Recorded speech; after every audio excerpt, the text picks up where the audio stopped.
கர்த்தருக்கு ஸ்தோத்திரம். காலை மன்னா. பக்தி விருத்தி உண்டாக்கும் நாவு. அவனவனுக்கு இன்னின்னபடி உத்தரவு சொல்ல வேண்டும் என்று நீங்கள் அறியும்படிக்கு உங்கள் வசனம் எப்பொழுதும் கிருபை பொருந்தினதாயும் உப்பால் சாரமேறியதாயும் இருப்பதாக. கொலோசியர் 4:6. ஒரு நபர் பரிசுத்த ஆவியை பெற்றுக்கொள்ளும் போது தேவன் முதலாவதாக அவனுடைய நாவை தமது கட்டுப்பாட்டுக்குள் கொண்டு வருகிறார். அவர்கள் எல்லாரும் பரிசுத்த ஆவியினாலே நிரப்பப்பட்டு வெவ்வேறு பாஷைகளிலே பேசத் தொடங்கினார்கள். அப்போஸ்தலர் 2:4. அந்நிய பாஷையில் பேசுகிறவன் தனக்கே பக்தி விருத்தி உண்டாக பேசுகிறான். 1 கொரிந்தியர் 14:4. அந்நிய பாஷைகளில் பேசுதலானது மனித உடல அமைப்பிலுள்ள பேச்சு மையமானது.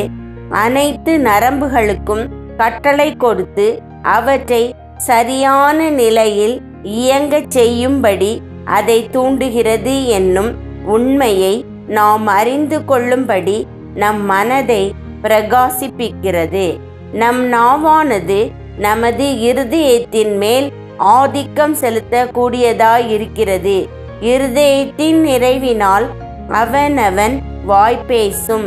லூக்கா 6:45.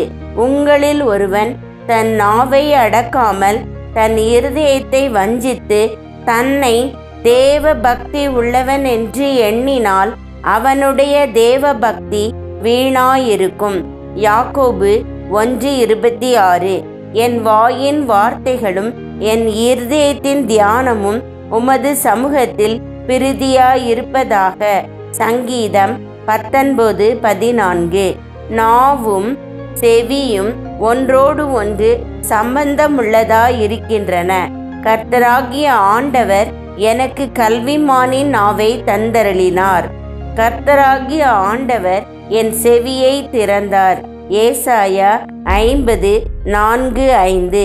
மேலும் ஏசாயா 6:5-8 வசனங்களில் தீர்க்கதரிசியின் நாவு சுத்திகரிக்கப்பட்ட உடன்தானே அவனால் தேவனுடைய சத்தத்தை கேட்க முடிந்தது.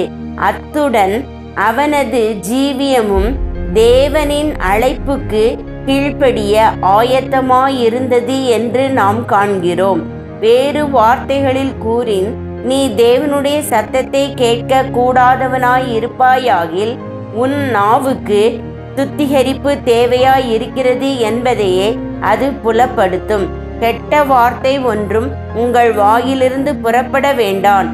பக்தி விருத்திக்கு ஏதுவான நல்ல வார்த்தை உண்டானால் அதையே கேட்கிறவர்களுக்கு பிரயோஜனமுண்டாகும்படி பேசுங்கள். எபேசியர் 4:29. ஆமென்.